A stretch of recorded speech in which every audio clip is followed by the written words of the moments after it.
And next நம்ம பாலாக்லாவை பற்றி தான் பார்க்க போகிறோம். இது ரைனாக்ஸ் பிராண்டோடதுங்க. இதோட காஸ்ட் அரௌண்ட் 600 ருபீஸ் வருதுங்க. பாலாக்லாவோட மெயின் யூஸ் பார்த்தீங்கன்னா நம்ம லாங் ரைட்ஸ் போகிறப்போ நமக்கு வேர்வை வந்துச்சுன்னா அந்த வேர்வை வந்து டைரெக்டாக ஹெல்மெட்டோட பேடிங்ஸில் ஒட்டாது. அண்ட் ஆல்சோ நம்ம வேர்வை இருக்கும்போது நம்ம எதாவது கிராஷ் ஆகும்போது ஹெல்மெட் பறந்துட்டு போகிறதுக்கு வாய்ப்பு இருக்குது. ஸோ அது ஆகாமல் இருக்கிறதுக்கு இந்த ரெசிஸ்டன்ஸ் யூஸ் ஆகும். And also hot and cold வெதரில் நம்ம ரைட் பண்ணும்போது ஒரு இன்சுலேட்டிங் லேயராக நம்ம யூஸ் பண்ணிக்கலாம் இதை. அண்ட் அடுத்ததாக நம்ம பைக் ரைடிங் பூட்ஸை பற்றி தாங்க பார்க்க போகிறோம். ஃபர்ஸ்ட் ஒன் வந்து நம்ம ஆல்பைன் ஸ்டாரோட பூட் தான். இது வந்து தாய்லாண்டில் நம்ம வாங்கினோம். அரௌண்ட் 15,000 ருபீஸ்க்கு வாங்கினோம். இந்தியாவில் அரௌண்ட் 23,000 வருங்க. இது நல்லாவே லைட் வெயிட்டாக இருக்குங்க. அண்ட் டியூரபிளாகவும் இருக்கும். ரொம்ப ரிஜிடாகவும் இருக்காது, கொஞ்சம் ஃப்ளெக்சிபிளாகவும் இருக்கும். அண்ட் நம்ம ஃபிங்கர், டோஸ், ஆங்கிள்ஸ் எந்த ஒரு இம்பாக்ட்ல இருந்து இந்த ஷூ நம்ம காப்பாற்றும். நெக்ஸ்ட் பார்த்தீங்கன்னா நம்ம சிடியோட பைக் ரைடிங் பூட்ஸ் தாங்க. இதுவும் நம்ம தாய்லாண்டில் தான் வாங்கினோம். இது சிடி வெர்டிகோ 2 ரேசிங் பூட்ஸுங்க. இந்த பூட்ஸ் நம்ம ஆல்பைன் ஸ்டார் பூட் மாதிரி இல்லாமல் நம்ம காஃப் வரைக்குமே எக்ஸ்டெண்ட் ஆகுங்க. அண்ட் இதுவும் நல்லா டியூரபிளாக இருக்குங்க. அண்ட் நம்ம ஆல்பைன் ஸ்டார் பூட்ஸோட இது ப்ரொடெக்ஷன் நல்லா அதிகமாகவே இருக்கும். அண்ட் இதை மாட்டுறதுக்கு ரொம்ப ஈஸி அண்ட் கன்வீனியன்ட்டாக தாங்க இருக்கும். ஃபர்ஸ்ட் நம்ம ஷூ மாட்டினதுக்கு அப்புறம் கீழே இருக்கிற இந்த ஜிப்பை மேலே வரைக்கும் எக்ஸ்டெண்ட் பண்ணிட்டு அதுக்கு மேலே இருக்கிற வெல்கோவை லாக் பண்ணிடணுங்க. இதுவே நல்லா டைட்டாக உட்காந்துருங்க. அண்ட் இந்த ஷூவில் ஒரு ஸ்பெஷாலிட்டி என்னன்னு பார்த்தீங்கன்னா இதில் டெக்னோ VR காஃப் அட்ஜஸ்ட்மெண்ட் சிஸ்டம்னு ஒரு ஆப்ஷன் வருதுங்க. அப்படின்னா என்னன்னு பார்த்தீங்கன்னா இந்த ரவுண்டாக ஒரு ஆப்ஜெக்ட் ஷூவோட சைடில் இருக்குது பார்த்தீங்களா, அது ஒரு கேபிளில் அட்டாச் ஆகிருக்கும். அது ஸ்பின் பண்ணும்போது நம்ம ஷூ டைட் ஆகுங்க காஃப் மசில்ஸ் கிட்ட. இந்த மெக்கானிசமை இன்னும் க்ளோசர் லுக்கில் காட்டுறேன். ஃபர்ஸ்ட் இந்த நாபை எடுத்துடணுங்க. அந்த வயர் அட்டாச் ஆகிருக்கு பார்த்தீங்களா, இதை ஸ்பின் பண்ணும்போது அந்த வயர் டைட்டன் ஆகும். அந்த ஷூவும் டைட் ஆகிறது உங்களுக்கு தெரியும். அண்ட் ஆனதுக்கப்புறம் இதை அப்படியே க்ளோஸ் பண்ணிடணுங்க. அண்ட் அப்படியே அது ஃபுல்லாக லாக் ஆயிருங்க. இதை ஓப்பன் பண்ணா இந்த 2 பட்டனை ப்ரெஸ் பண்ணிட்டு அப்படியே இழுத்தா ஃபுல்லாக ஃப்ரீ ஆயிருங்க. அவ்வளோதாங்க. அண்ட் இந்த ஷூவோட காஸ்ட் அரௌண்ட் 28,000 வந்துச்சு தாய்லாண்டில். அண்ட் இந்தியாவில் வாங்கணும்னா அரௌண்ட் 35,000 வந்துருங்க, இன்க்ளூடிங் இம்போர்ட் டேக்ஸ் அண்ட் GSTங்க. அண்ட் அடுத்தபடியாக நம்மளோட ஹெல்மெட்ஸ் பற்றி தான் பார்க்க போகிறோம். நம்மள்ட்ட 3 ஹெல்மெட் இருக்குங்க.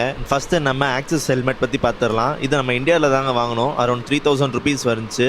இது both ISI certified and DOT சர்டிஃபைடுங்க. இது பேசிக் ஹெல்மெட் தாங்க. நம்ம நார்மலாக சிட்டி ரைடுக்கு தான் இதை யூஸ் பண்ணுறோம். அண்ட் இந்த ஆக்சிஸ் ஹெல்மெட்டில் இரிடியம் வைசரோ டிண்ட் வைசரோ நம்ம இன்ஸ்டால் பண்ணலங்க. கிளியர் வைசர் தான் இருக்குது. அண்ட் மற்ற ஹெல்மெட்ஸ் மாதிரி இதுலேயுமே ஏர் வென்ட்ஸ் வந்துடும். ஹெல்மெட்டோட ஃப்ரண்ட் ஆஸ்பெக்ட்லேயும் மேல் ஆஸ்பெக்ட்லேயும் உங்களுக்கு 2 வென்ட் வந்துடும். அண்ட் அவ்வளோதாங்க. நம்ம அடுத்த ஹெல்மெட் பற்றி பார்க்கலாம். அடுத்து நம்ம AGV ஹெல்மெட் பற்றி தான் பார்க்க போகிறோம். அண்ட் இது KS1 AGV ஹெல்மெட்டுங்க. அண்ட் இந்த ஹெல்மெட் AGV பிராண்ட்லேயே பேசிக் ஹெல்மெட்டுங்க. இதுக்கப்புறம் K3, K6, பிஸ்தா GPRன்ற மாடல்லாம் வரும். அண்ட் இதுலேயும் கிளியர் வைசர் தாங்க இருக்குது. இதுக்கு மேலே தான் டிண்ட் வைசர் ஆட் பண்ணணும். அண்ட் இதில் ஆக்ஷன் கேமரா மவுண்ட் ஹோல்டர் இருக்குது. ஃப்ரண்ட் சைட்லேயும் அண்ட் அப்பர்லேயும் மவுண்ட் ஹோல்டர் ஆட் பண்ணியிருக்கோம். இதுலேயும் மேலே கீழே ஏர்வென்ஸ் வந்துருங்க. அண்ட் நம்ம இந்த ஹெல்மெட்டை சிங்கப்பூர்லேருந்து ஆர்டர் போட்டு வாங்கினோம். இந்த ஹெல்மெட்டோட ப்ரைஸ் பார்த்தீங்கன்னா 15,000 தான். ஆனால் நம்ம 25,000 கொடுத்து வாங்கணும், இம்போர்ட் டாக்ஸ் டியூட்டி எல்லாம் சேர்த்தி. அண்ட் அடுத்தபடியா நம்ம ஷோயி ஹெல்மெட் பத்தி தான் பார்க்க போறோம். இது ஷோயி X15 ஹெல்மெட்டுங்க. இந்த ஹெல்மெட் ரேசிங் ஸ்பெக் கொண்டது. இந்த ஹெல்மெட்டை MotoGPல யூஸ் பண்ணுவாங்க. சொல்ல போனா ஃபேபியோ டிஜியான்ற ஒரு MotoGP ரைடரோட எடிஷன் கொண்டது தான் இந்த ஹெல்மெட். இது ரொம்ப லைட் வெயிட்டா இருக்குங்க. அண்ட் இந்த ஹெல்மெட் நம்ம S1000 நல்ல மேட்ச் ஆகணும் தான் வாங்கணும். அண்ட் இன்னொரு விஷயம் பார்த்தீங்கன்னா இதில் டீரிங் லாக் வருங்க. இதுலேயும் உங்களுக்கு AGV ஹெல்மெட்லேயும் டீரிங் லாக் வரும். இந்த ஆக்சிஸில் உங்களுக்கு அந்த டீரிங் லாக் வராது. பைக் கிராஷ் ஆனாலுமே இந்த ஹெல்மெட் கண்டே வராதுங்க இந்த டீரிங் லாக்னால. அண்ட் இதுலேயும் உங்களுக்கு ஆக்ஷன் கேமரா ஹோல்டரும் உங்களுக்கு ஏர் வென்ட் வந்துடும். அண்ட் இந்த வைசர் நம்ம தனியாக தாங்க மாட்டணும். இந்த நம்ம கிளியர் வைசர் நம்ம நைட் மட்டும் தாங்க யூஸ் பண்ணுவோம். மற்ற நேரம்லாம் நம்ம ஃபுல்லாகவே இந்த டென்ட் வைசர் மட்டும் தான் மாட்டுவோம். அண்ட் இந்த வைசரோட ப்ரைஸ் மட்டுமே உங்களுக்கு 15,000 வந்துச்சு. இந்த ஹெல்மெட் கொஞ்சம் எக்ஸ்பென்சிவ் தாங்க. இதோட ப்ரைஸ் பார்த்தீங்கன்னா 1,50,000 வந்துடும். வைசர் இல்லாமல் வைசரோட சேர்த்து 1,65,000 இந்தியாவில் வந்துடும். நம்ம இந்த ஹெல்மெட்டை தாய்லாண்டில் 1,05,000 வாங்கினோங்க. அண்ட் அடுத்தபடி பார்த்தீங்கன்னா நம்ம இந்த செனா இன்டர்காம் பற்றி தான் பேச போகிறோம். இந்த செனான்ற கம்பெனி US பேஸ் கம்பெனிங்க. இது இப்படி தான் டர்ன் ஆன் பண்ணணும். அண்ட் இது வீல் வச்சு தான் சவுண்ட் அட்ஜஸ்ட் பண்ணுறது எல்லாமே இருக்கும். நம்ம இந்த இன்டர்காமை எல்லா ஹெல்மெட்டோட சைடில் அட்டாச் பண்ணிக்கலாம். அதோட வயரிங் எல்லாமே உள்ள போயிடும். ஸ்பீக்கர்ஸ் உள்ள வந்துடும். உங்களுக்கு பார்த்தீங்கன்னா உங்களுக்கே நல்லா இதில் தெரியும். நம்ம பைக்கில் லாங் ட்ராவல் பண்ணுறப்போ கம்யூனிகேஷனுக்கு இந்த இன்டர்காம் ரொம்ப யூஸ் ஆகுங்க. அண்ட் ஆல்சோ மியூசிக்கும் கேட்டுக்கலாம். அண்ட் இந்த இன்டர்காம்ல இன்னொரு விஷயம் இருக்கு. என்னன்னு பார்த்தீங்கன்னா இதில் மெஷ் வருங்க. உங்களுக்கு மெஷ்ன்றது ப்ளூடூத்தோட கனெக்டிவிட்டி இல்லாமல் இந்த மெஷ் இன்டர்காம் வச்சு மற்ற ரைடர்ஸோட நம்ம கனெக்ட் பண்ணி பேசலாங்க. ப்ளூடூத் ஆன் பண்ணி தான் பேசணுன்ற அவசியம் கிடையாது. அண்ட் இதோட ரேஞ்ச் பார்த்தீங்கன்னா உங்களுக்கு 500 மீட்டர்ஸ் to 800 மீட்டர்ஸ் ரேஞ்ச் வருங்க. இதோட பிரைஸ் இந்தியாவில் பார்த்தீங்கன்னா அரௌண்ட் 33,000 வருதுங்க. ஆனால் யூஎஸ்ல வாங்கினா நம்ம 25,000 வாங்கலாம். அண்ட் நம்ம இந்த இன்டர்காமை இந்த ஹெல்மெட்ல இருந்து ஈஸியாக டிட்டாச் பண்ணிக்கலாம். இந்த பட்டன் வச்சு ஒரு ப்ரெஸ் பண்ணா போதும், அது அப்படியே தனியாக கழட்டிடலாம். அண்ட் நம்ம இதை கழட்டியும் சார்ஜ் போட்டுக்கலாம். ஹெல்மெட்டோட வச்சு தான் சார்ஜ் பண்ணணும்னு அவசியம் கிடையாது. அண்ட் ஹெல்மெட் எங்கேயாவது வைக்கும் போது கூட நம்ம இதை தனியாக சேஃபாக எடுத்து வச்சுக்கலாம். அண்ட் ஆல்சோ இதை ஈஸியாக மாட்டிடலாங்க. அப்படியே ஒரு பிளக் அண்ட் ப்ளே ஆப்ஷன் தான் உங்களுக்கு.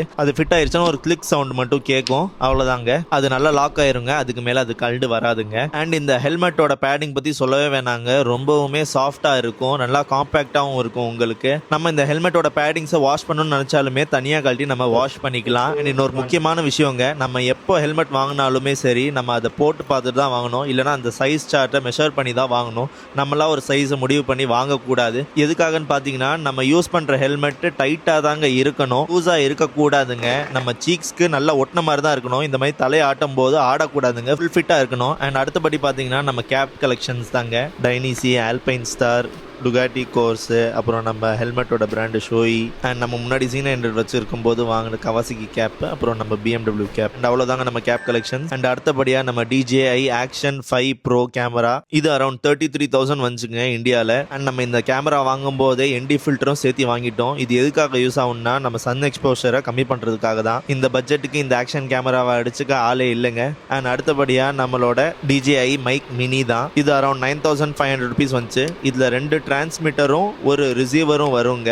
இந்த பாக்ஸ்லேயே அது சார்ஜும் போட்டுக்கலாம். இந்த வீடியோ கூட இந்த மைக்கில் தாங்க நான் ரெக்கார்ட் பண்ணிக்கிட்டு இருக்கேன். இதோட சவுண்ட் குவாலிட்டி ரொம்பவும் நல்லாவே இருக்குது. அண்ட் அடுத்து நம்ம Insta360 X3ங்க. இது வாங்கி அரௌண்ட் 3 years ஆயிருச்சு. என்ன தான் DJI GoProன்னு வந்தாலும் ஃபஸ்ட்டு 360 டிகிரியில் கேப்சர் பண்ணுறதை கொண்டு வந்ததே இந்த Insta360 தான். நம்ம மோட்டர் பிளாக் பண்ணும்போது பீப்புளோட ரியாக்ஷனை ஈஸியாக கேப்சர் பண்ணிடலாம் 360 வியூ இருக்கிறதுனால. அண்ட் இந்த கேஜெட்டை நம்ம அரௌண்ட் 35,000 வாங்கியிருந்தோம் 3 years பேக்கு. இப்போ அரௌண்ட் 24,000 தான் வருது. அடுத்து நம்ம 11 inch M4 சிப் கொண்ட ஐபேட் தாங்க. அண்ட் நெக்ஸ்ட் நம்ம சோனி XM4 ஹெட்ஃபோன்ஸும் iMac தாங்க. இது நம்ம யூடியூப் எடிட்டிங் பர்பஸ்க்காக தான் வாங்கணும். இந்த 3 கேஜெட்டும் சேர்த்து அரௌண்ட் 2.3 lakhs கிட்ட வந்துருச்சுங்க. அண்ட் நம்ம இதை இந்தியாவில் தாங்க பர்ச்சேஸ் பண்ணோம். அண்ட் அவ்வளோதான் கைஸ், நம்ம ரைடிங் கியர்ஸ் பற்றியும் நம்ம எடிட்டிங்காக யூஸ் பண்ணுற கேஜெட்ஸ் பற்றி ஓரளவு டீட்டெயிலாக சொல்லியிருக்கேன்னு நம்புறேன். இந்த வீடியோ உங்களுக்கு பிடிச்சிருந்தா கண்டிப்பாக லைக், ஷேர் அண்ட் சப்ஸ்கிரைப் பண்ணுங்க. அண்ட் உங்களை கூடிய சீக்கிரம் இன்னொரு வீடியோவில் சந்திக்கிறேன். Until then, it's bye from my side. Bye bye.